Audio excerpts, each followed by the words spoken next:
Ji sir. Thank you so much sir. Thank you sir. चलिए,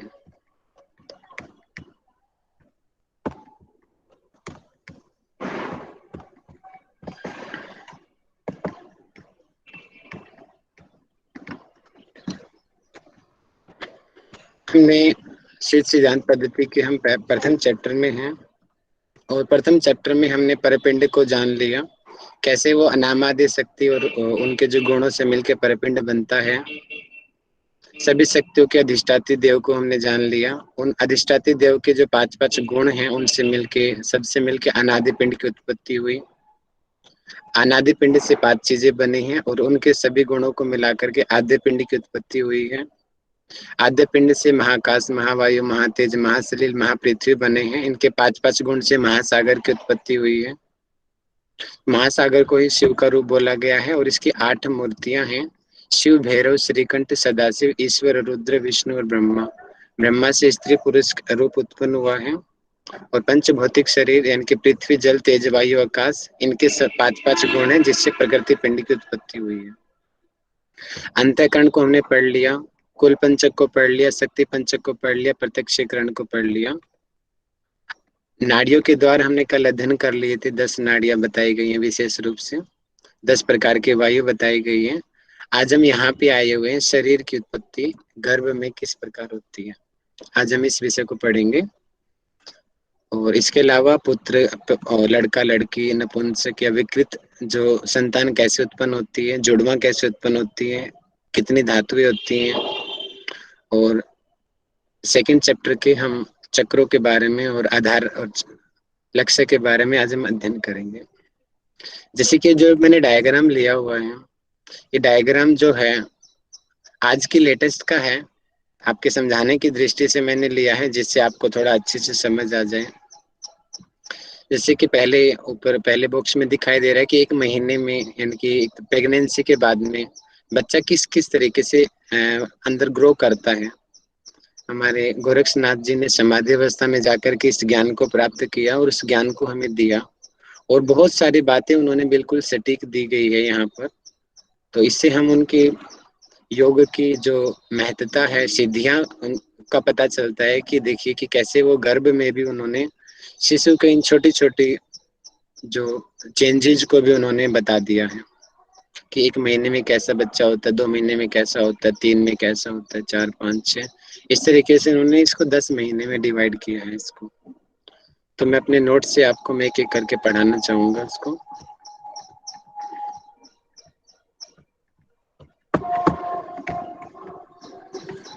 यहाँ तक हमने कल पढ़ लिया था।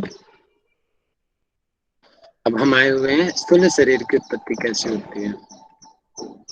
इसका अर्थ है कि गर्भाशय में, क्योंकि गर्भ के अंदर ही तो उत्पत्ति होगी। गर्भाशय में पिंड की उत्पत्ति होती है, ठीक है, ये तो कॉमन ही है। और ऋतुकाल में, ऋतुकाल किसको कहते हैं? ऋतुकाल जो होता है, जैसे कि पीरियड्स आते हैं लेडीज को, पीरियड्स के बाद का जो टाइम होता है उस टाइम को ऋतुकाल कहा जाता है। और हम अपने मेडिकल लैंग्वेज में बोलते हैं जो 16वां दिन होता है वो ओवेल्युएशन पीरियड का होता है। अगर 12 से पीरियड्स के 12 से 16 दिन के अंतर्गत अगर कांटेक्ट बनाया जाता है तो ज्यादा मोस्ट पॉसिबिलिटी होती है कि प्रेगनेंसी होने की। तो यानी कि वो समय यहाँ पे प्रेगनेंसी के लिए बताया गया है कि ऋतुकाल के बाद का जो टाइम है उसके बाद में अगर स्त्री और पुरुष आपस में अगर कांटेक्ट बनाते हैं तो आगे जो है प्रेगनेंसी होगी या फिर गर्भ में बच्चे बनने की संभावना ज्यादा है उसमें। तो यहाँ पे जो रजस है, रजस यहाँ पे जो अपना लेडीज से संबंधित है और जो वीर्य है ये जेंट्स से संबंधित है, क्योंकि बार बार ये शब्द आएंगे रजस और वीर्य। जो वीर्य जो है पुरुष से संबंधित है, रजस जो है स्त्री से संबंधित यहाँ पे लिया गया है। तो रजस और वीर्य मिलने से जन्म लेने वाला प्राणी मनुष्यतः मुख्यतः मनुष्य की प्रथम उत्पत्ति कलल के रूप में होती है। कलल का मतलब होता है कि एक पतली झिल्ली, जैसे कि हम मेडिकल लैंग्वेज में रिप्रोडक्टिव सिस्टम में मैंने आपको पढ़ाया था कि जो है अपना जब जब जैसे कि जो अपना स्पर्म है, स्पर्म जो वहाँ के फेलोपियन ट्यूब में जाता है, और फेलोपियन ट्यूब में ओवरी से एग आता है, वहां पे इन दोनों का मिलन होता है। तो उसके बाद में क्या होता है, एक पतली झिल्ली का निर्माण होता है। और आप देखेंगे, या जिन लोगों के बच्चे होंगे उनको तो पता भी होगा इस टाइम का, यानी कि प्रेगनेंसी के टाइम में पीरियड्स आना बंद हो जाते हैं। प्रेगनेंसी के टाइम में पीरियड्स नहीं आते, ये इस बात की भी पहचान ही होती है कि वो प्रेग्नेंट है लेडी। उसका रीजन ये होता है कि सामान्य रूप से जो है अपना पीरियड्स क्यों आते हैं, कि एक तरीके से वो एक लेयर होती है हमारे गर्भाशय के अंदर। अगर उसमें वो लेयर, उसका काम क्या होता है, वो ब्लड की बनी हुई होती है, और उसका काम होता है कि बच्चे को एक तरीके से पोषण देना। क्योंकि बाकी टाइम में तो जब कांटेक्ट जब नहीं बनाया जाता, तो वो लेयर बनती है, और पीरियड्स के रूप में वो ब्लड के जरिए बाहर निकल जाती है। तो ये टाइम होता रहता है, हर 28 दिन के बाद में लगभग ऐसा होता है। लेकिन जब जब जो स्पर्म गर्भाशय के अंदर होता है, तो अब वहां पे पता चल गया कि अब बच्चा बनने की शुरुआत हो गई है वहां पे। तो कलल का मतलब है कि एक पतली झिल्ली का आवरण बन जाता है उसके अंदर, गर्भाशय के जो अंदर के जो एंडोमेट्रियम जो लेयर होती है उसके अंदर। अब उसके बाद में क्या होता है, फिर पीरियड्स आने बंद हो जाती हैं। उसके रीजन ये है, अगर पीरियड्स आ जाएंगे, वो ब्लड बाहर निकल जाएगा, तो फिर बच्चे का पोषण कैसे होगा। इसी वजह से प्रेगनेंसी में पीरियड्स नहीं आते। तो यहाँ पे वही बात यहाँ पे कही जा रही है। तो एक तरीके से हम देखेंगे कि ये जो सारी बातें जो यहाँ पे गोरक्ष इसमें सिद्ध सिद्धांत में कही जा रही है, पूरी तरीके से साइंटिफिक साइंस के अगर हम दृष्टिकोण से देखते हैं तो बिल्कुल सही साबित होती हैं ये चीजें। कुछ कुछ भिन्नता मिलती है। अब देखिए 10वीं 11वीं शताब्दी का ये ग्रंथ है, उसके बावजूद भी उस समय तो हम इतना कुछ जानते भी नहीं थे इन चीजों के बारे में, साइंस इतनी विकसित नहीं थी, लेकिन उसके बावजूद भी गोरक्षनाथ जी ने कितनी सटीक बातें यहाँ पे लिखा हुआ है। पहले दिन यहाँ पे लिखा हुआ है कि पहले दिन क्या होता है। पहले दिन कलल बनता है। कलल मैंने अभी बताया था, एक पतली लेयर होती है जो गर्भ के अंदर बनती है,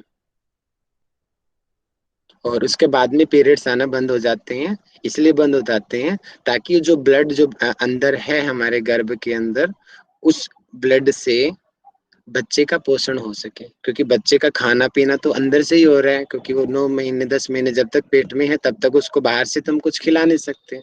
इसीलिए वो अंदर से ही उसका पोषण होता है।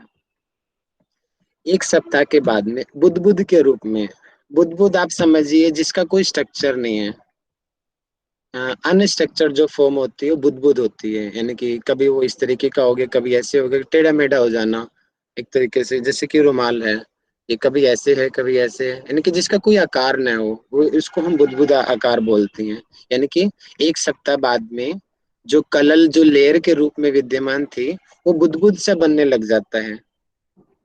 और आधा महीना अर्थात 15 दिन के बाद में वो जो बुदबुदाकार का जो स्ट्रक्चर जो गर्भ के अंदर बना है, वो गोलाकार पिंड बन जाता है, अर्थात एक गोल स्ट्रक्चर बन जाता है।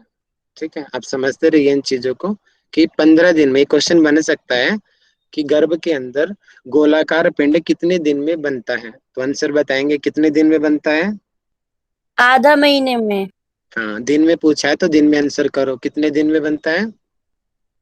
15 दिन। 15 दिन। 15 दिन। ठीक है, 1 मास अर्थात 30 दिन में वो जो गोलाकार जो पिंड है वो कठोर पिंड बन जाता है। यानी कि उसमें थोड़ा सा हार्डनेस आ जाती है उस पिंड के अंदर। और ये पिंड का मतलब मुझे बताएंगे कौन से पिंड की बात हो रही है यहाँ पर। शरीर। किसका शरीर। पिंड उत्पत्ति। मानव शरीर, पिंड। हम्म। मनुष्य का शरीर के बारे में बोल रहे हैं ना। कहाँ पर है वो शरीर अभी। नहीं, अभी तो मनुष्य का शरीर। पर पिंड की बात हो गर्भ रही है। में जो होता है ना, वेरी गर्भ गुड, में पिंड उत्पत्ति होती है, वो उसकी बात हो रही वेरी है। गुड, बहुत बढ़िया भैया, कान खोल के करो। हम गर्भ की बात कर रहे हैं अभी, किसकी बात कर रहे हैं। गर्भ की। गर्भ में जो बच्चा होता है, देखो ये रहा, दिख रहा है ना फोटो आपको। ये तो 1 महीने का फोटो दिख रहा है, ये 15 दिन की फोटो की बात कर रही हूँ। 15 दिन में वो गोलाकार रूप ले लेता है, और 1 महीने में थोड़ा कठोर बन जाता है, जो इस डायग्राम में मैंने दिखाया हुआ है यहाँ पे। ठीक है, हम ये पढ़ाई कर रहे हैं अभी, कि पेट के अंदर जो बच्चा है उसकी स्थिति क्या है 1 महीने में 15 दिन में, उस स्थितियों को हम अध्ययन कर रहे हैं। अब 2 महीने बाद में क्या होगा, यानी कि 2 महीने की प्रेगनेंसी में, तो उसमें क्या होता है, सिर बनने लग जाता है। तो क्वेश्चन बन सकता है बच्चे का जो सिर है कितने दिनों में बनता है, तो क्या आंसर रहेगा? 60 दिन। 60 दिनों में, 2 2 दो मास महीने। बहुत 60 बढ़िया, दिन में। Very good. 3 मास अर्थात 90 डेज के अंदर, यानी कि तीसरे महीने के बाद में क्या होता है, हाथ पैर बन जाते हैं बच्चे के। 3 महीने में हाथ पैर बनने लग जाते हैं। तो ये छोटे छोटे पॉइंट ध्यान रखेंगे, पेपर में कुछ भी पूछा जा सकता है आप लोगों से, या सही मिलान भी पूछा जा सकता है। शरीर के अंग दे दिए जाएंगे कि शरीर, हाथ पैर, नख, बाल, नेत्र, कान, इनको सही मिलाओ महीनों के साथ में, तो ऐसे क्वेश्चन आपका आ सकता है पेपर में। चौथे महीने में जो गर्भस्थ जो शिशु है उसकी आंखें बनने लग जाती हैं। देखिए, सबसे पहले सिर बना है, उसके बाद में हाथ पैर बने हैं, उसके बाद में आंख, कान, नाक, मुख, लिंग और गुदा बनता है। ठीक है, मुख्य रूप से ये सभी क्या है, ज्ञान इंद्रियां हैं, और जो लिंग और जो गुदा लिया है कर्म इंद्रिया है। अर्थात एक तरीके से आप ये याद कर लीजिए, चौथे महीने में इंद्रिया बनने लग जाती है, इस तरीके से भी आप याद कर सकते हो इसको। 5वें महीने के अंदर पीठ और पेट, पीठ का मतलब हम यहाँ पे वर्टिब्रा से लेंगे सामान्य रूप से, क्योंकि बच्चा भी पेट में ही है, तो यहाँ पे हम ये समझते हैं पीठ यानी कि कमर, और कमर से सीधी वर्टिब्रा संबंधित है, तो मतलब कि हमारी स्पाइनल कॉर्ड बनने लग जाती है और पेट भी बनने लग जाता है बच्चे का। कौन से महीने में बन जाता है पीठ और पेट, बताएंगे? 5वें महीने में। 5वें महीने में, ठीक है। अब हम देखते हैं छठे महीने में किस चीज का निर्माण होता है। छठे महीने में नख अर्थात नाखून बन जाते हैं, बाल और बाल बनने लग जाते हैं। क्योंकि आपने देखा होगा ना, छोटा बच्चा जब पैदा होता है तो बड़ा ही चिपचिपाहट, चिपचिपाहट तो लेयर होती है जिसकी वजह से वो प्रोटेक्ट रहता है गर्भ के अंदर, लेकिन बच्चा पैदा होती है उसके शरीर पे बाल होते हैं और बाद में उनको उतारा जाता है। यानी कि ये बाल जो है कितने महीने में बनने लग जाते हैं बच्चों के शरीर में? 6 मंथ में शुरू हो जाते हैं बच्चे के मंथ। यहाँ पर 7वां महीना, 7वां महीना में चेतना से युक्त हो जाती है। चेतना का अर्थ मुझे कोई बताएगा?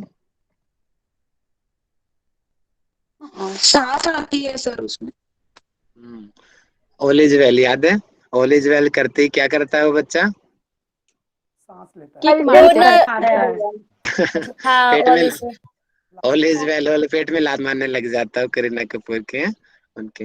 तो मतलब क्या है कि एक तरीके से इसकी पहचान है कि बच्चे के अंदर चेतना आ चुकी है, उसके अंदर हम ये भी सोच इसका, हाँ, चेतना मतलब कि हम आत्मा से भी समझ सकते हैं इससे कि शायद 7वें महीने में जो है आत्मा का निवास उस बच्चे में हो जाता है। तो चेतना से युक्त का मतलब हम यही समझेंगे यहाँ पे कि बच्चे के अंदर अब आत्मा आ चुकी है। बाकी एग्जैक्ट मैं एक बार आपको कुछ दिनों में बताऊंगा, आयुर्वेद में सब अलग अलग ग्रंथों में अलग अलग बताया है, लेकिन ज्यादातर 7वें महीने में ही बताया गया है कि आत्मा शरीर में प्रवेश करती है।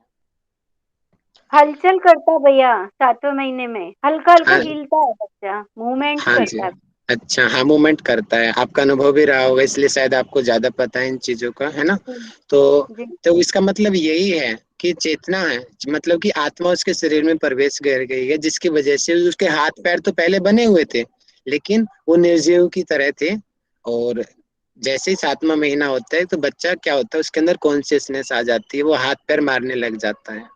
और आपने देखा होगा 7 मास से जो पहले बच्चे पैदा होते हैं वो उनकी जिंदा रहने की पॉसिबिलिटी नहीं होती है ना? आपका एक्सपीरियंस रहा होगा किसी का, आपको पता भी होगा कि 7 महीने से पहले अगर हाँ अबॉर्शन भैया, होता है प्री तो, मैच्योर बेबी जो होती है। हाँ, तो वो बच्चे जीवित नहीं रहते हैं। और 7वें महीने में बोलते हैं कि सतमासा बच्चा है, वो बड़ा कमजोर होता है, यानी कि उसके शरीर की ठीक तरीके से आपूर्ति नहीं होती है। अगर 7 महीने बाद बच्चा जिंदा तो रहता है लेकिन वो कुपोषण का थोड़ा शिकार रहता है, बाकी बच्चों के मुकाबले उसका जो शरीर है इतना अच्छे से ग्रो नहीं कर पाता जो 7वें महीने में बच्चा निकलता है, क्योंकि जिंदा तो वो है लेकिन शरीर की आपूर्ति पूरी तरीके से उसकी नहीं होती है। अब यहाँ से जो बच्चा है आज की अगर मैं साइंस की बात करता हूँ तो 7वें महीने में बच्चे का जन्म होता है, 8वें में भी होता है, 9वें में भी होता है, 10वें में भी होता है, सबका अपना अपना होता है। कुछ बच्चे 7वें में पैदा होते हैं। आप में से भी बाद में पूछूंगा, आप सभी ऑनेस्टली बताना। 8 मैं तो खुद 10वें में हुआ था, मम्मी बोलते कि तू 10 महीने का बाद हुआ था पैदा। तो सबका अपना अपना कर्म है, लेकिन सामान्य रूप से 9 महीने में होते हैं बच्चे, जो जनरल जो लिया जाता है। 9 महीने में बच्चे बाहर आ जाते हैं गर्भ से। 10 तो महीने वाला बुद्धिमान होता है भैया, जितना क्या जी? लेट होगा। 10 महीने वाला बच्चा बहुत बुद्धिमान होता है भैया, हाँ ब्रेन बहुत अच्छे से बनता है उसका। हाँ, मेरा वेट भी ज्यादा था, अब पता नहीं कैसा है। मैं बुद्धि भी शायद बुद्धि 5-6 नहीं किलो का रहते था जब हैं, मैं पैदा हुआ था, अब पतला हो गया हूँ टाइम के साथ में। ठीक बुद्धिमान है, भी रहते हैं। चलिए। हाँ हाँ, देखिए मेन बात क्या है कि क्योंकि माँ के साथ में जितना बच्चे का कांटेक्ट बनेगा, बच्चे की जो आपूर्ति है उतना ज्यादा बेहतर हो पाएगी। और पैदा होने के बाद में भी अगर उसको माँ का दूध मिलता रहेगा तो ज्यादा पॉसिबिलिटी रहती है कि वो बच्चे का जो माइंड है, बच्चे की जो और बाकी चीजें हैं वो ज्यादा तरीके से काम करे। क्योंकि जैसे कि इसका रीजन क्या है कि आप लोग साइंस के स्टूडेंट, इम्यूनिटी आप सब लोगों ने पढ़ा हुआ है कि रोग प्रतिरोधक क्षमता जो होती है, कि अब जितने भी जो हैं बाहर के बैक्टीरिया आदि जो एक तरीके से बच्चे के ऊपर अटैक करते हैं या माँ के ऊपर अटैक करते हैं। माँ तो बड़ी है पहले से, वो तो 30-40 साल की है, तो उसके उसके अंदर तो पहले से ऑलरेडी एंटीबॉडीज बनी हुई है। बाहर से अगर कोई बैक्टीरिया आ भी जाएगा तो उसको इफेक्ट नहीं करता है। लेकिन बच्चा तो अभी छोटा सा है, अब उसको तो कोई एक्सपीरियंस भी नहीं है बैक्टीरिया वायरस का। और तो क्या होता है कि बाहर से अगर उसके ऊपर बैक्टीरिया आदि जो वायरस आदि उसके ऊपर अटैक करते हैं तो पॉसिबिलिटी होती है कि बच्चा उनको झेल नहीं पाता। कई बच्चे झेल लेते हैं और कई बच्चों की तुरंत डेथ हो जाती है। उसका रीजन ये है। और डॉक्टर ट्रीटमेंट क्या करता है उसका, माँ का खून ही चढ़ाया जाता है उस बच्चे को। क्यों? क्योंकि बच्चा माँ से संबंधित रहता है और माँ की खून में ऑलरेडी एंटीबॉडी जो होती है उन बैक्टीरिया के अगेंस्ट में। क्योंकि जिनको कोई प्रॉब्लम, जैसे कि जिसको कोरोना हो चुकी है या जिनको डेंगू मलेरिया आदि जो और जो वायरस बैक्टीरिया जैसी वाली जो प्रॉब्लम्स है जो जिनको हो चुकी होती है ना, उन लोगों को वो प्रॉब्लम दोबारा नहीं होती, या होती है तो जल्दी ठीक हो जाती है। इसका मतलब होता है कि उनकी बॉडी में एंटीबॉडी डेवलप हो जाती है, जिसकी वजह से एक बार कोई बैक्टीरिया आ गया तो दोबारा जब बैक्टीरिया आएगा तो उसके ऊपर ज्यादा इफेक्ट नहीं डाल पाता। इसीलिए जो होता है कि बच्चे को, जो माँ के साथ में बच्चा जो संबंध रखता है, या माँ का पैदा होने के बाद में भी जो माँ का दूध पीता है, क्योंकि माँ का दूध आपने देखा होगा हल्का सा लिटिल येलो कलर का होता है, गाय का दूध भी येलो कलर का होता है। तो जो होता है कि उसके अंदर एंटीबॉडीज होती हैं। अगर बच्चा माँ का दूध पिएगा तो उसकी इम्यूनिटी बढ़ेगी और वो ज्यादा हेल्दी हो पाएगा। इसीलिए बच्चे को माँ का दूध पिलाया पिलाया जाता है। और बोलते हैं कि सामान्य लोकाचार में भी बोलते हैं कि जब झगड़ा होता है कि तूने माँ का दूध नहीं पिया क्या, इसका मतलब जो माँ का दूध पीते हैं उनके शरीर में ताकत होती है, और जो माँ का दूध नहीं पीते ज्यादा संभावना है उनके शरीर कमजोर होते हैं। तो जो 8वें महीने में, 7वें महीने में तो बच्चे के अंदर चेतना आ जाती है, और 8वें महीने के अंदर क्या होता है कि सभी लक्षणों से युक्त, अर्थात तो बच्चा पूरा प्रिपेयर हो जाता है, मतलब कि उसके सभी चीज डेवलप हो जाती हैं। और 9वें महीने में संपूर्ण ज्ञान से युक्त हो जाता है, मतलब कि उसकी बुद्धि अच्छे से डेवलप हो जाती है। और अभिमन्यु की कहानी आपने सुना ही होगा कि पेट में कैसे बच्चे का माइंड डेवलप होता है, कैसे वो पेट में भी उसकी लर्निंग शुरू होती है। इसलिए जो प्रेग्नेंट लेडी होती है लगभग 7 महीने के बाद में, वैसे तो पहले ही शुरू कर देते हैं, लेकिन ज्यादा जो होती है 7 महीने के बाद में सबसे ज्यादा बोलते हैं कि अब इसको भगवत गीता सुनो, अपना सत्संग में बैठो, अच्छे अच्छे विचार रखो, इस तरीके की बातें बोली जाती है। क्यों? जैसे विचार मार रखे कि बच्चे के अंदर वैसे विचार आने लग जाते हैं, उसका कारण यही होता है। और अभिमन्यु सबसे बड़ा उदाहरण है इस चीज का, कि कैसे उसने चक्रव्यूह का ज्ञान खाली गर्भ में ही जान लिया था। और 10वें महीने में अकॉर्डिंग टू सिद्ध सिद्धांत पद्धति यहाँ पे कहा गया है कि योनि मार्ग से निकले हुए वह अज्ञानी बालक के रूप में जन्म लेता है। अज्ञानी शब्द क्यों लिया है? क्योंकि उसको कुछ ज्ञान नहीं है, इसलिए यहाँ पे अज्ञानी शब्द लिया गया। बाद में जाकर के वो अध्ययन करेगा, गुरु बनाएगा, बाद में उसको ज्ञान होगा, लेकिन उस समय वो बिल्कुल मूड बालक है, उसको कुछ नहीं पता। तो यानी कि अब बताएंगे कि सिद्ध सिद्धांत पद्धति में कितने महीने बाद बच्चा गर्भ से बाहर आता है इसके अनुसार? 10 10 महीना में। ठीक है। कितने महीने बाद बच्चे के शरीर में चेतना आ जाती है? 7 ठीक है। कितने महीने में बच्चा जो है गोलाकार पिंड के रूप में कन्वर्ट हो जाता है? आधा महीना, आधे महीने में। आधा महीना। आधा महीना, बहुत बढ़िया। कितने दिनों में वो कठोर पिंड बन जाता है? 1 महीना, 1 माह दिन। 1 कितने महीना। दिनों में उसका सिर बनने लग जाता है? 2 2 महीना, महीना। 60 दिन। कितने महीने में उसकी इंद्रियां बनने लग 60 दिन। जाती हैं? 3। 4 4 महीना। 4 महीना, 4 महीना। Very good. ठीक है, तो आप इस तरीके से आप सभी को ये चीजें याद होनी चाहिए। ओके, क्वेश्चन बन सकता है। अब हम जानते हैं कि इस ग्रंथ में जो है लड़का, लड़की, नपुंसक और अपंग, यानी कि जो दूसरे जो ऐसे होते हैं जिनका शरीर बचपन से ही अंधे बहरे बच्चे होते हैं, उनके पीछे क्या कारण है, उस कारण को यहाँ पे दिया गया है। अब यहाँ पे थोड़ा सा भिन्न मिलता है यहाँ आधुनिक साइंस से। आधुनिक साइंस और सिद्ध सिद्धांत पद्धति के विचार यहाँ पे दोनों अलग अलग होते हैं, क्योंकि आधुनिक साइंस में हमने पढ़ा है, जब वहाँ पे जो हमने सेल का जो डिवीजन हमने देखा था मिटोसिस, उसमें अर्धसूत्री विभाजन में, ठीक है, अर्धसूत्री विभाजन में हमने देखा था वहाँ पे कि जो मेल का जो स्पर्म होता है उसके अंदर जो गुणसूत्र होते हैं एक्स और वाई, दो होते हैं एक्स और वाई, और फीमेल का जो एग होता है, एग के अंदर जो गुणसूत्र होते हैं एक्स एक्स के रूप में होते हैं। तो मतलब कि आधुनिक साइंस के अनुसार लड़का होना या लड़की होनी, इसके लिए रिस्पॉन्सिबल है मेल,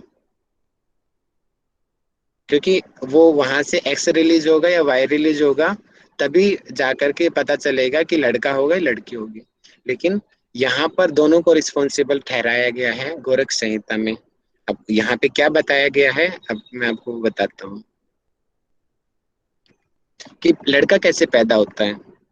कि संभोग के पश्चात, यानी कि जो वीर्य है, हमने बताया था, मैंने पहले ही वीर्य और रजस शब्द आएगा तो बताएंगे वीर्य किससे संबंधित है?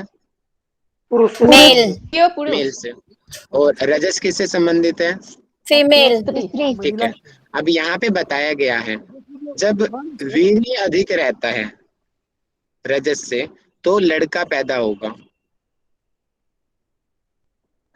अगर रजस अधिक रहती है, वीर्य अगर कम रहता है तो लड़की पैदा होगी, अकॉर्डिंग टू सिद्ध सिद्धांत पद्धति।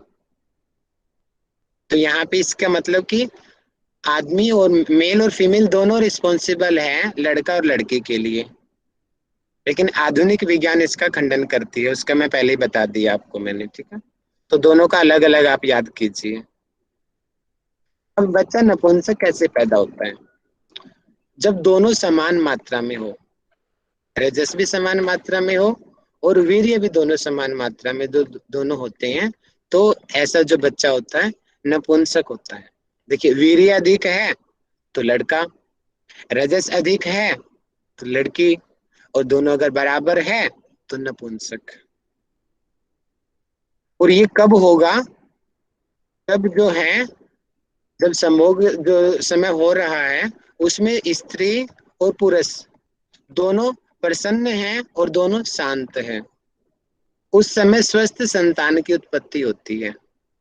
लेकिन अगर उन दोनों में से कोई एक या दोनों ही अगर व्याकुल हो जाए तो उस समय जो होती है विकृत संतान की उत्पत्ति होती है, कि स्त्री या पुरुष में से कोई एक या फिर दोनों अगर व्याकुल हो जाएं अत्यधिक, तो उस समय जो संतान होगी या तो अंधी पैदा होगी या कुबड़ी पैदा होगी, वामन या फिर छोटे कद की पैदा होगी, लंगड़ी पैदा होगी, या उसकी कोई अंग की कमी होगी उस संतान की।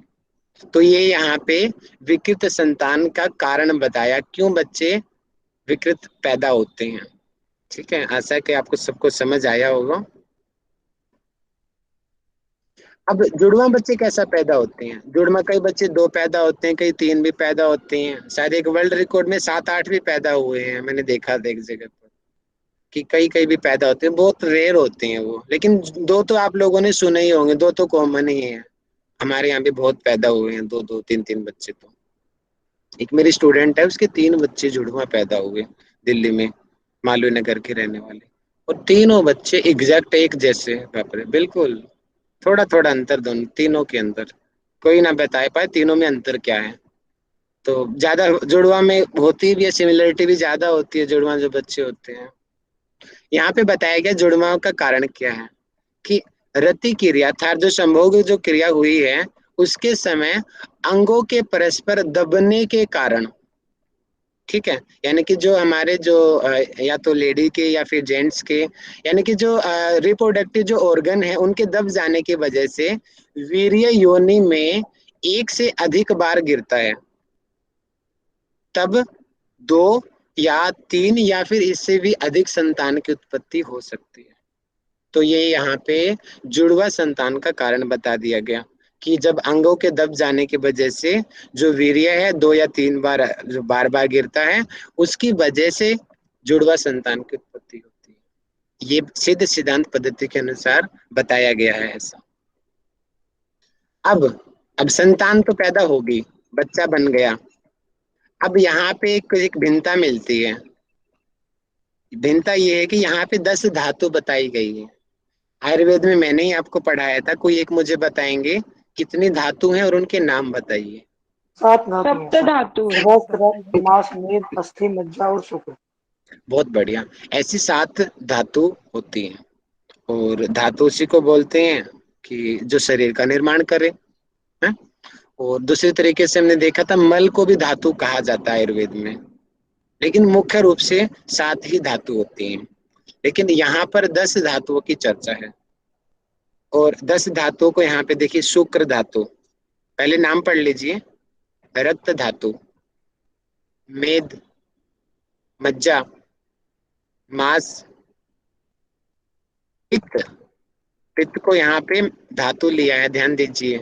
कफ को भी धातु लिया है, वात। 8 हो गई। 9वां हड्डी और संधि और 10वां रोम छिद्र। इस प्रकार ये 10 धातु होती हैं। कहाँ पर होती है 10 धातु, ये बताएंगे? सिद्ध सिद्धांत पद्धति में। हाँ, किसके शरीर में होती है धातु? बच्चे शिशु के के शरीर शरीर में। शिशु के शरीर में होती है। तो देखिए यहाँ पे मिस क्या है, आप मिस वाला याद कर लो, जो है वो अपने आप ही याद हो जाएगा। देखिए रस यहाँ पे नहीं बताया गया, ठीक है, तो रस को छोड़ दो। रक्त बताया गया है, मांस बताया गया है, मेद बताया गया है, रक्त, रस, माद, मेद, अस्थि, ये मा- अस्थि बताई माजमा गई है, हड्डी, माजमा नहीं है मज्जा। सर, माजमा नहीं है इसमें। हाँ जी, माजमा माजमा नहीं है इसमें। माजमा मज्जा है, कौन सा माजमा। होता है? मज्जा ही तो होती है, माजमा कौन सी होती है? ठीक है, रस, रक्त, मांस, मेद, अस्थि, मज्जा, शुक्र। वैसे रस नहीं है यहाँ पे। सर रस बाकी के बजाय रोम छिद्र लिया है और वात पित्त कफ ऐड कर देना है उसमें। वेरी गुड, बहुत बढ़िया। तो एक ट्रिक भी बनती है, रस की जगह पे आप रोम लिख लो, रोम छिद्र, और फिर वात पित्त कफ ऐड कर दो। तो ये 10 धातुओं को आप ऐसे याद कर सकते हो। लेकिन क्रम भी पूछा जा सकता है भैया। क्रम यहाँ पे वेट के अकॉर्डिंग, यानी कि अलग से कोई क्रम नहीं है, लेकिन वजन के हिसाब से बताया है कि कौन सी धातु शरीर में कितनी मात्रा में होती है। और यहाँ पे यूनिट दिया है पल, पल की यूनिट दिया है। और 3.5 पल होते हैं 225 ग्राम के बराबर, 3.5 पल। लेकिन मुझे लगता है कि ग्राम में नहीं पूछा जाएगा पेपर में, पल की यूनिट में ही पूछा जाएगा। तो आप पल की यूनिट में ही चीजों को याद करो। तो जो शुक्र धातु होती है वो 3.5 पल होती है। रक्त जो धातु होती है 20 पल होती है। मेद जो धातु होती है 12 पल होती है। मज्जा जो धातु होती है 10 पल होती है। मांस धातु 100 पल होती है। पित्त धातु 10 पल होती है। कफ धातु 20 पल होती है। वात धातु 20 पल होती है। ठीक है, तो इस तरीके से देखेंगे सबसे ज्यादा जो है मांस धातु सबसे ज्यादा होती है। और हड्डियां शरीर में 360 यहाँ पे बताई गई है। हड्डी और संधि दोनों बताई गई है। 360 कितनी बताई गई है बताएंगे? 360। 360। और कितने रोम छिद्र बताए गए हैं? 3.5 करोड़। 3.5 करोड़ शरीर में रोम छिद्र होते हैं, ये भी धातु हैं। और इन धातुओं से शरीर बनता है। इस प्रकार गर्भ में नर नारी रूप पिंड की उत्पत्ति होती है। और इसी के साथ में हमारा फर्स्ट चैप्टर कंप्लीट हो जाता है। और कल जैसे कि आप लोगों ने बताया था कि वाक के गुण पेपर में आए हुए थे और मैंने छोड़ दिया था, तो वाक को मैंने आज ले लिया है, आप लोग पढ़ लेंगे। मैंने स्लाइड को दोबारा से भेजा था, इसी वजह से मुझे टाइम भी लग गया था। जो जैसे कि कल मैंने शक्ति पंचक आपको पढ़ाया था, खाली नाम नाम पढ़ाए थे, इच्छा, क्रिया, माया, प्रकृति और वाक। लेकिन पीछे एग्जाम में वाक को पूछा गया था पेपर में, तो इसलिए मैंने यहाँ पे स्लाइड में दोबारा से इनके गुण ऐड कर दिए हैं। ये पेपर में आ चुका है, ये वाली लाइन। क्रम पूछा गया था पेपर में, ये 5 नाम दे दिए गए, 4 नाम दिए थे और बोला इनको क्रम में लगाओ। तो यहाँ से एक चीज मैं आपको बताना चाहूंगा, क्योंकि बार बार क्रम पूछा जा रहा है, तो आपको ये जरूरी है कि पहले वाला शब्द आपको जरूर याद होना चाहिए,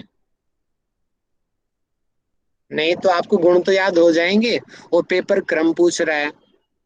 तो जब आपको पहले वाला और अगर और भी अच्छा रहेगा अंतिम वाला भी याद कर लो, उससे क्या होगा ना, आपको जब वहां पे क्रम में लगाने में आसानी हो जाएगी, पहला और अंतिम जब आपको याद होगा तो ये ट्रिक आप हर जगह पे लगा लीजिए। मैं तो नहीं कहूंगा कि पांचों के पांचों आप याद करो, क्योंकि मैंने तो खुद नहीं किए थे, मैं तो ऐसे ट्रिक के बहाने गया था और हो गया क्लियर।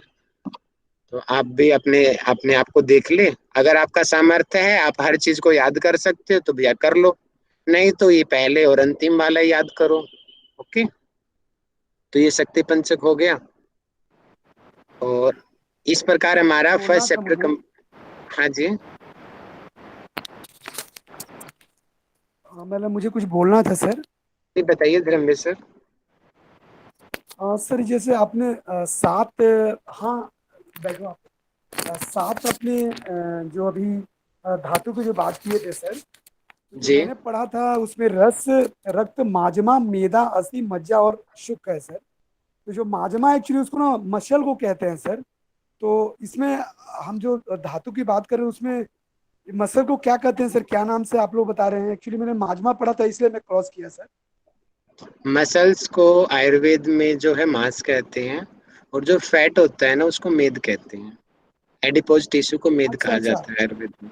ओके ओके, वो जो इसको आप कह रहे माजमा हो कह ना, रहे थे मैं। वो संस्कृत का शब्द होगा माजमा, लेकिन जब उसको हम जी हिंदी जी में जी। लिखेंगे तो उसको जो होते हैं मांस कहते हैं। ठीक है sir, okay, thank you sir, thank you sir. आपने संस्कृत पढ़ी है इसलिए शायद थोड़ा सा दिक्कत हो रही है उसमें।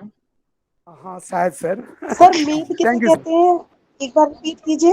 मेद एडिपोज टिश्यू फैट को कहते हैं मेद। ठीक है, और मज्जा तो बोन मैरो हो गया ना सर? मज्जा बोन मैरो को कहते हैं। अस्थि यानी कि हड्डी को कहते हैं अस्थि। और शुक्र जो होता है वो वीर्य को कहा जाता है सामान्य रूप से। ठीक है, तो यहाँ पे हमारा ये होता है कंप्लीट। और मैं आने वाला सेकंड चैप्टर का इंट्रो दे देना चाहता हूँ आपको। अभी तक आप लोगों ने फर्स्ट चैप्टर को पढ़ लिया, सेकंड चैप्टर का मैं सिर्फ ओवरव्यू आपको दूंगा। और इसी की स्लाइड में मैं थोड़ा सा लेट हो गया था आज। देखिए सेकंड जो चैप्टर के अंदर जो बताया गया है, पढ़ के सुनाएंगे कोई व्यक्ति मुझे क्या क्या है सेकंड चैप्टर के अंदर? पढ़ो सर, नव क्या चक्र क्या? 16 नौ अध्याय आधार है। 3 पांच व्योम और अष्टांग योग। 9 चक्र है, 16 आधार है, 3 लक्ष्य है, 5 व्योम है, ठीक है, अष्टांग तो योग है अभी सर। मैं आपको 9 चक्र, 16 आधार और 3 लक्ष्य, खाली इन 3 चीजों के नाम आपको मैं आज दूंगा। कल आपको ये सारे याद करके आने, खाली नेम। ठीक है, देखिए चलिए धर्मवीर सर आप पढ़ के सुनाएंगे पहले चक्र का नाम क्या है? जी सर। हाँ, ब्रह्म चक्र है सर। पढ़े सारे चक्र पढ़ो। मैं पढ़ूं? पढ़ो जी पढ़ो। ब्रह्म चक्र, स्वाधिष्ठान, नाभि, अनाहत, कंठ, तालु, भूचक्र, निर्वाण, आकाश। ठीक है, चक्र आप अपने आप लगा लेना, मैंने लिया नहीं यहाँ पे टाइपिंग में, तो आप यहाँ पे चक्र अपने आप लगा लेना। इस प्रकार 9 चक्रों का क्रम आपको याद होना चाहिए। एक बार एक क्रम पूछा गया था पेपर में, कल ही देखा था मैंने क्वेश्चन। ऐसे सर क्वेश्चन दिया था, कंठ, तालु, भूचक्र, निर्वाण और आकाश, ये दिया था, बोला कि इनको सीक्वेंस में लगाओ। इस तरीके से पेपर में क्वेश्चन आपसे पूछे जाते हैं और ये क्वेश्चन पूछा जा चुका है। तो सर, ज्यादातर देखिए, क्वेश्चन बाहर से ही आते हैं हमेशा, अंदर से ज्यादा गहराई से क्वेश्चन बहुत कम उठते हैं। ठीक है, इसकी सर गहराई मैं इसमें आपको जो कल ना बताऊंगा। हाँ सर जी। इसमें जैसे नाभि चक्र लिखा हुआ है तो उसको तो हम मणिपुर नहीं कह सकते हैं क्या सर? वो अलग है, मणिपुर भी है लेकिन विशेष नाभि, दोनों एक ही है, इतना भी घबराओ मत है। ठीक है, अनाहत को हृदय चक्र कहते हैं, कंठ को हाँ विशुद्धि सर, चक्र कंठ कहते हैं, वो बात विशुद्धि एक ही जी। है, ज्यादा घबराओ मत है। लेकिन जो ग्रंथ में नाम दिए हम वो नाम को ही पढ़े तो ज्यादा उचित रहेगा। ठीक है, अब पूजा मिश्रा जी पढ़ के सुनाएंगे मुझे 16 आधारों को, नंबर के साथ में बताएंगे। जी सर। स्क्रीन पे जो हमको दिख रहा है, पहला है पैर का अंगूठा, दूसरा मूलाधार, तीसरा गुदाम, चौथा मेढ्र लिंग, पांचवा उद्दियां। सर उद्दियां क्या होता है? No idea. ये 6, हाँ जी, मैं भी बताता हूँ, आप पढ़ो तब तक पढ़ो। ठीक है। 6 है नाभि, 7 हृदय, 8 कंठ, 9 घंटिका, 10 तालु, 11 जिह्वा, 12 भूमध्य, 13 नासिका, 14 नासिका के मूल में कपाट, 15 ललाट, 16 ब्रह्मरंध्र का आकाश चक्र। ये 16 ठीक है, आधार हैं। ये ओडियान होता है, ए आएगा, ये टाइपिंग मिस्टेक है, ये डे आएगा, ओडियान। ओडियान। जी सर। ओडियान, ठीक है, ओडियान, आप इसको करेक्ट कर लेंगे। तो ये 16 आधार हो गए हैं। चलिए भावना चौधरी जी 3 लक्ष्य को पढ़ के सुनाएंगे। जी, 3 लक्ष्यों का वर्णन है यहाँ पे। फर्स्ट है अंतः, सेकंड बहिर, थर्ड है मध्य लक्ष्य। ठीक है, तो बाकी व्योम रह गया, और अष्टांग योग तो सभी को याद ही होगा, यम नियम आसन प्राणायाम, वो हम आपको कल पढ़ा देंगे। ठीक है, आज थोड़ा लेट हो गया था, और इसी वजह से आज मैं लेट हो गया था, थोड़ा सा 2-3 कारण थे लेट होने के। तो आशा है कि आप लोगों को समझ आया होगा। कल मैं आपका टेस्ट लूंगा। ये व्योम, ये देखिए मैं आपको पढ़ा देता हूँ थोड़ा सा, देखो ये जो मैंने स्लाइड में आपको ऑलरेडी भेज चुका हूँ, अगले अगली की स्लाइड ये देखिए, सेकंड चैप्टर की, ये देखिए, ब्रह्म चक्र, स्वादिष्टान चक्र, इनके स्थान, पीठ, अभी समय नहीं है तो मैं कल पढ़ाऊंगा आपको। तो आप थोड़ा सा, कम से कम आपको चक्रों के नाम जरूर पता होने चाहिए, स्लाइड में भी दे दूंगा आपको, ये जरूर पता होने चाहिए आपको। इसके अंदर की कहानी मैं आपको कल बता दूंगा। ठीक है, और कल मैं आपका टेस्ट भी ले सकता हूँ, और मैं पढ़ा भी सकता हूँ, आप अपने आप से पूरी तैयारी करके आएंगे। जैसे कि 16 धारों के नाम अभी पढ़े थे, अंगूठा, मूलाधार, गुदा, ये ओडियान, जो टाइपिंग मिस्टेक हो रखी थी, ओडियान। ठीक है, नाभि, हृदय, तो इस तरीके से ये 16 आधार हैं, आप अपने नोट्स बना लेना। बाकी मैं इस टॉपिक को कल आपको पढ़ाऊंगा। अब अगर किसी को कुछ पूछना है, कोई संदेह है, तो आप पूछ सकते हैं, उसके बाद मैं अपने क्वेश्चन पूछूंगा आपसे। सर सर जैसे अभी हमने जैसे कल नाड़ियों के बारे में पढ़ा था, कुछ अलग वेरिएशन है गोरख संहिता से और इसके अंदर, तो सर वैसे ही आधार में भी कुछ वेरिएशन वो वही है ना सर? आधार में मुझे भी तो नहीं जैसे लगता, सर मुझे तो नहीं गोरख हाँ लगता जी, संहिता। है राहुल जी, बदलाव है। है। अच्छा, तो हम एक काम करेंगे, चलो मैं ये ड्यूटी भावना जी के लगाता हूँ। आधार जो जो उपनिषदों में दिए हैं, हठयोग दीपिका में भी मेंशन है, जालंधर बंध के साथ में, तो आप उनकी कंपैरेटिव स्टडी के एक नोट्स बनाना और मुझे पहले सेंड करना, और ठीक है, उसके बाद में ठीक है फिर हम सर। कक्षा में सबको एक साथ पढ़ा देंगे, उन डिफरेंस क्या है सबके अंदर। ठीक है। हाँ जी, ओके। ठीक है जी, और कुछ किसी का डाउट हो तो बताइए कोई। ये आधार वाला ना इस बार पेपर में आया था, और मैंने पैर के अंगूठा, मुझे आता अंगूठा पहले पे आएगा, और उससे मैंने क्वेश्चन मेरा ठीक हुआ था। आगे के मुझे भी याद तो नहीं थे 16 के 16, लेकिन ये मैं श्योर था कि अंगूठा पहला है, और वहीं से मैंने देखा कि एक तो पहले पे एक ही ऑप्शन में दिया, और वहीं से मेरा आंसर सही हो गया। तो इस तरीके से पेपर में पूछे जाते हैं, आप पिछले पेपर चेक कर लेना, ये क्वेश्चन था पैर का अंगूठे वाला, और चक्र वाला इससे पिछले साल पूछा गया था। ठीक है, अब मैं क्वेश्चन पूछता हूँ, आप सभी बने रहेंगे 5 से 10 मिनट तक, जो आज मैंने पढ़ाया है। ठीक है, मैसेज करेंगे सभी लोग। तो पहले तो मुझे ओवरव्यू देंगे दीपाली मैडम, आज हमने क्या क्या पढ़ा है, खाली आज क्या क्या पढ़ा है उसका ओवरव्यू आप दीजिए, नाम नामों पर से। स्थूल शरीर की उत्पत्ति के बारे में आज पढ़ा है हमने। पहले तो इसमें क्रम बताया है, उसके बाद गर्भाशय में पिंड की उत्पत्ति कैसे होती है, ऋतुकाल के बारे में बताया है। उसके बाद के अंदर प्रथम दिन से 6 मास तक कैसे उत्पत्ति होती है वो बताया है। वो डिटेल में बताओ क्या सर? ना प्रथम ना, दिन। वो मैं बाद में पूछूंगा, अभी आप खाली ऊपर से जाओ। ओके। प्रथम दिन से 6 मास तक कैसे गर्भ की स्थिति होती है उसके बारे में बताया है। उसके बाद में पुत्र पुत्री नपुंसक और जुड़वा संतति होती है, उसके वो कैसे उत्पत्ति होती है उसकी वो बताया है। 10 धातुओं का वर्णन आज सीखा हमने। कितना हो गया है आज? सेकंड चैप्टर का ओवरव्यू। हाँ, सेकंड चैप्टर वो बताओ क्या सब? 9 चक्र 16 आधार। बस यही बताना था कि 9 चक्कर 16 आधार और 3 लक्ष्य ओके, आज 9 हमने पढ़ा। चक्र 16 आधार 3 लक्ष्य 5 3 लक्ष्य 5 व्योम हाँ और अष्टांग और योग। चलिए अब मैं अंदर के क्वेश्चन पूछता हूँ, ठीक है? आप मैसेज करेंगे सभी, तो आप मुझे बताएंगे जो है पहले दिन किस चीज की उत्पत्ति होती है गर्भ में। मैसेज करेंगे सभी। वेरी गुड मनोज जी, और एक्सप्लेन करेंगे ये होता क्या है।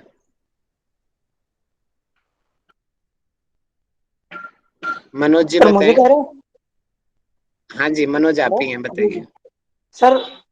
कलल सर, एक आपने बताया था कि जैसे अ, रजस और वीर्य सर मिलता है ना जब, तो सर आपने बताया था कलल एक पतली परत होती है सर, वेरी गुड, गर्भाशय में सर। बहुत बढ़िया, बहुत बढ़िया, बहुत सुंदर। ठीक है, जी सर। अब मुझे बताएंगे कि 1 सप्ताह बाद में उसकी कैसी आकृति हो जाती है। आशा राणे मैडम बताएंगे मुझे।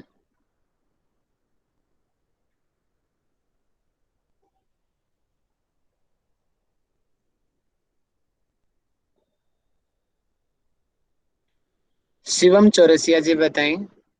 मैसेज बहुत अच्छे कर रहे हैं, बाकी सभी मैसेज करते रहेंगे। सर बुदबुद आकार की हाँ। बुदबुद आकार की कितने दिन में जी बुदबुद आकार बनता है? 1 दिन में सर। 1 वीक में। बहुत बढ़िया, बहुत अच्छा आपने बताया। अच्छा, अब मेरा क्वेश्चन है कि हम देखते हैं सबसे पहले किस चीज का निर्माण होता है। पैर का होता है, हाथ का होता है, कमर का होता है, सिर का होता है, किसका निर्माण होता है? गौरी यादव जी मुझे बताएं। हेलो जी सर। जी बताइए। सबसे पहले फिजिकल बॉडी में शिशु का सिर का निर्माण होता है, वो भी 2 माह के भीतर। ठीक है, बहुत बढ़िया। अब बताएंगे मुझे कि चौथे मास में किन किन चीजों का निर्माण होता है। मुझे जयसूरी मैडम बताएंगी सभी लोगों को चौथे महीने में किन चीजों का विकास होता है।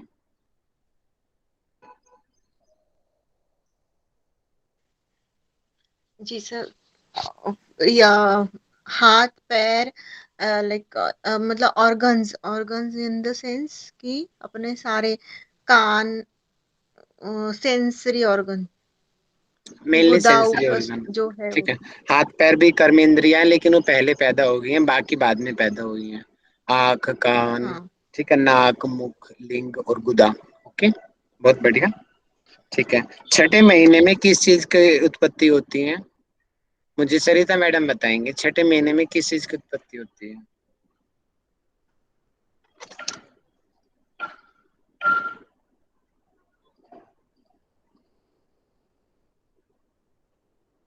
कल्याणी जी बताएं। नाखून और बाल का उत्पन्न होती है। बहुत बढ़िया, वेरी गुड। पूनम मैडम बताएंगे 7वें, 8वें, 9वें, 10वें महीने में क्या उत्पन्न होता है? चारों का एक साथ बताएं पूनम मैडम। तो 7वें महीने में चेतना आ जाती है उसमें, यानी वो हलचल करने लगता है। 8वें में वो सभी लक्षण आ जाते हैं उसमें, और 9वें महीने में वो संपूर्ण ज्ञान से युक्त हो जाता है।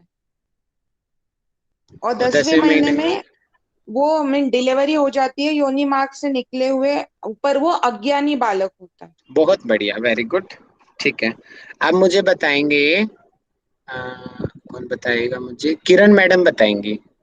किरण मैडम, आप मुझे बताएंगी कि लड़का पैदा होने का क्या कारण है अकॉर्डिंग टू सिद्ध सिद्धांत पद्धति?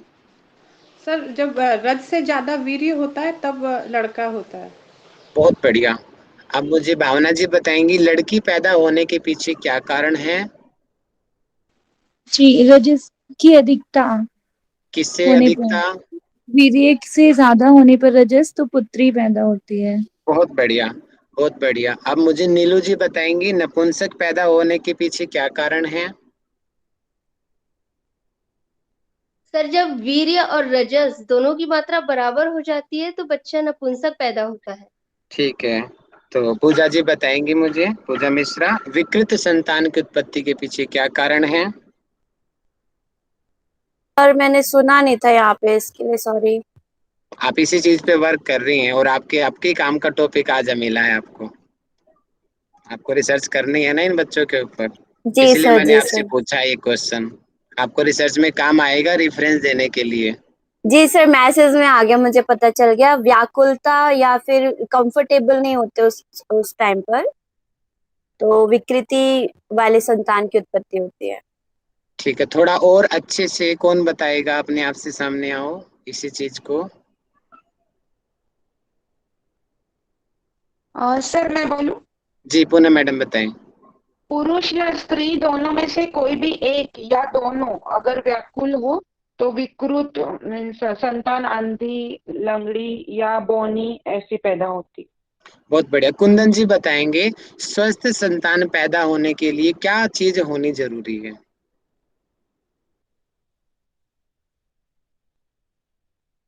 कुंदन जी बताएंगे।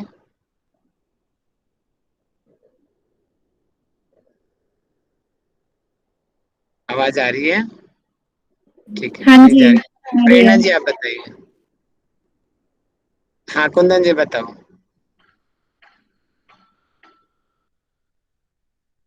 आपकी आवाज नहीं आ रही कुंदन जी। आवाज नहीं आ रही, शायद नेटवर्क इशू हो रहा है। आप इशारों से पढ़ा रहे हो आज हमें। अच्छा साइन ये ला, लैंग्वेज में।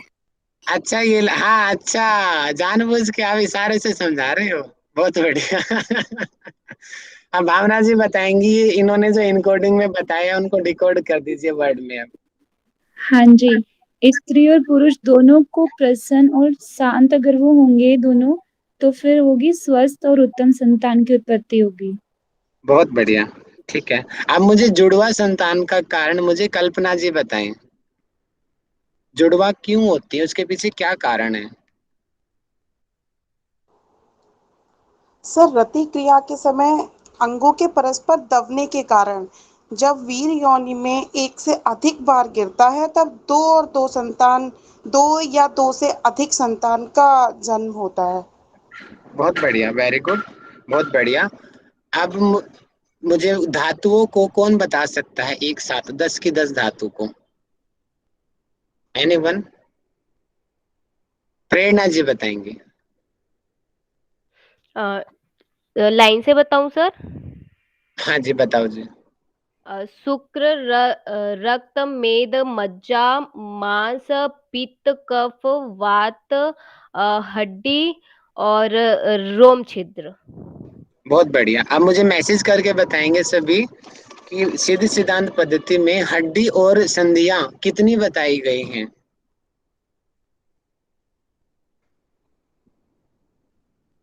बहुत बढ़िया। मनोज जी बताएंगे माइक खोल के। सर 360 हड्डियां और संधियों का ठीक, वर्णन है सर। बहुत बढ़िया। चंद्रकला कोठारी जी बताएंगी कितने रोम छिद्र होते हैं?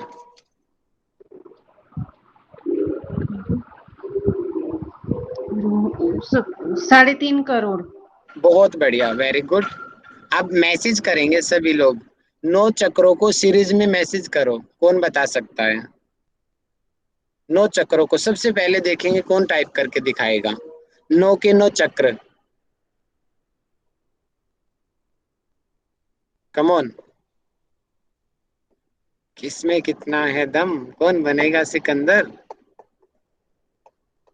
देखते हैं आज कौन मारेगा 6 और कौन हो जाएगा LBW out. Come on. Neelu ji ने 5 लिखी है, कुंदन जी ने कमाल। अरे कुंदन जी मैं समझ गया आपका, आपसे मैंने पूछा कहाँ से आया आपका आंसर। मनोज जी, मनोज जी ने मेहनत किया है। जी मनोज जी आप बताएं।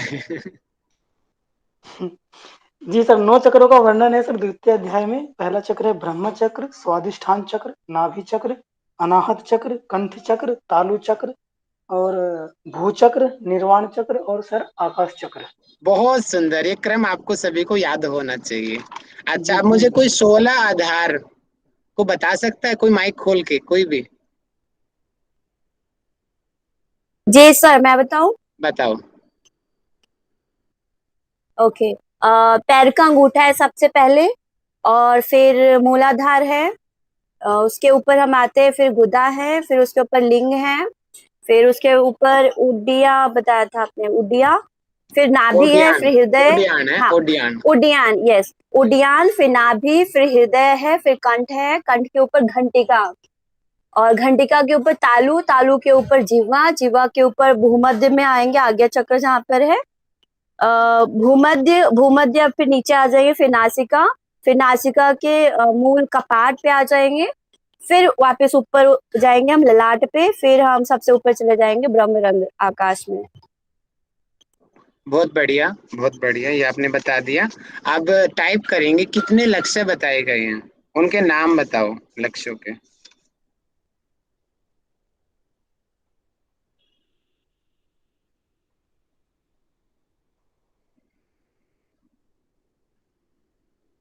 राधिका मैडम बताएंगी मुझे।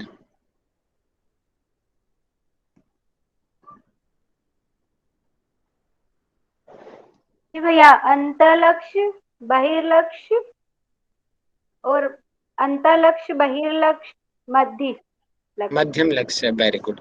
अब जी 5 आकाश में टाइप नहीं कर पाया था, आप लोग ऐसे लिख लीजिए, 5 व्योम।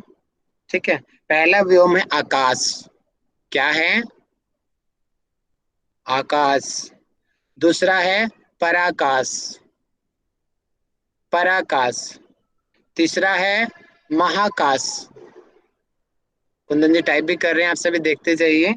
पहला आकाश, दूसरा पराकाश, तीसरा महाकाश, चौथा तत्वाकाश, तत्वाकाश, और 5वां सूर्याकाश। जी कौन मुझे बता सकता है 5 आकाशों को? हाँ जी। सर मैं बोलूं? बताऊं? जी भावना जी बताओ। पहला है आकाश, दूसरा है पराकाश, तीसरा जो थर्ड है वो महाआकाश, फिर है तत्वाकाश, और देन लास्ट है सूर्य आकाश। बहुत बढ़िया। संतोषी मैडम बताएंगी अष्टांग योग को। ये तो मुझे बताने की जरूरत नहीं है, आपको सबको पता होगा। बताओ जी संतोषी मैडम।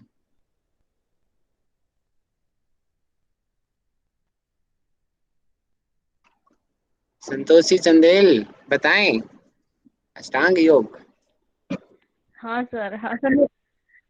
इसके लिए भी सोच कुछ रहे हो? काम था सर, तो मैं रिवीजन कम अच्छा, से कम सुन लूं। हाँ बताओ अरे बताओ। नहीं, नेटवर्क प्रॉब्लम हो सकती है। ठीक है ठीक है ठीक है, बताओ आकाश है, बताओ। पराकाश है, आकाश, पराकाश, महाकाश, चले तत्वाकाश, जा, सूर्यकाश। मैंने पूछा क्या है संतोषी जी? चले जा। मुझे मुझे कुछ सुनाई नहीं दिया। अच्छा कोई बात नहीं, चलो अब मेरी बात को नेटवर्क। आंसर मेरा कौन करेगा? कौन रह मैं गया? सर एक बार बता दीजिए, बता दो जी। क्वेश्चन। मैं कौन है? मैं प्रिया जी। हाँ मैं, आओ जी, मैं आओ जी, आओ सामने आओ। अष्टांग है जिसमें 8 अंग हैं, यम, नियम, आसन, प्राणायाम, प्रत्याहार, धारणा, ध्यान, समाधि। ठीक है जी, ये हो गया है, बहुत बढ़िया। तो इस तरीके से आज हमने फर्स्ट चैप्टर को कंप्लीट कर लिया, और सेकंड चैप्टर का हमने ओवरव्यू पढ़ लिया। कल मैं आपका टेस्ट सर लूंगा। सेकंड चैप्टर तो बहुत ही इजी है, सच बताऊं। बहुत इजी, अच्छी बात है। कल थोड़ा सा अंदर की बातें पढ़ेंगे, उनके स्थान पढ़ेंगे, उनके कार्य पढ़ेंगे, उनके फल पढ़ेंगे, कहाँ ध्यान लगाना है, ये चीज हम कल अध्ययन करेंगे। आज समय हो गया है। करते करते इतनी मस्त हो जाएगी, बहुत बढ़िया लगेगा तेरे को। काम तो जिंदगी भर है। अभी जो राधिका। मीनू को स्किन भी खर, अरे अरे बाप रे। अच्छा ठीक है। गलती से हो गया, कोई बात नहीं। ठीक है जी, तो आज का हम फिर यहाँ पे समाप्त करते हैं। तो आज का शांति पाठ कौन कराएगा? कुंदन जी कराएंगे, हमारे कुंदन जी, जो एकमात्र ऐसे व्यक्ति हैं बिना कहे हमारा कैमरा खोल लेते हैं। बाकी व्यक्तियों को पीछे लगे रहो फिर भी कैमरा नहीं खोलते हैं।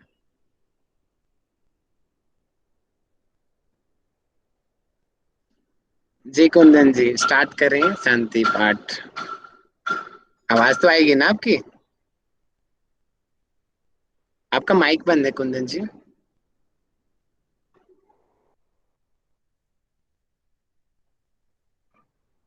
कुंदन जी महाकाल को तो आप पूजा कर रहे हो, ये तो देव संस्कृति का महाकाल है ना?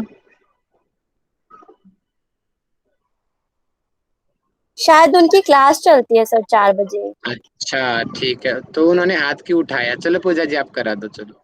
ओके ठीक है, सभी अपना कमर गर्द आगे आगे आगे। आओ जी महाकाल जी, आ जाओ सामने, प्रकट हो जाओ।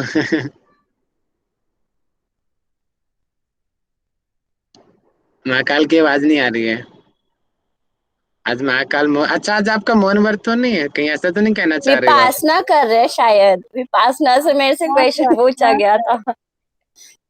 चलो पूजा जी आप कराओ चलो। ओके, सभी अपना कमर गर्दन सीधा कर लेंगे और आज का हम सभी सेशन अपना समाप्त करेंगे और शांति पाठ करेंगे। सर्वे भवन्तु सुखिनः। धीमा लंबा गहरा श्वास भरेंगे, मन को एकाग्र करेंगे और ओम का उच्चारण प्रारंभ।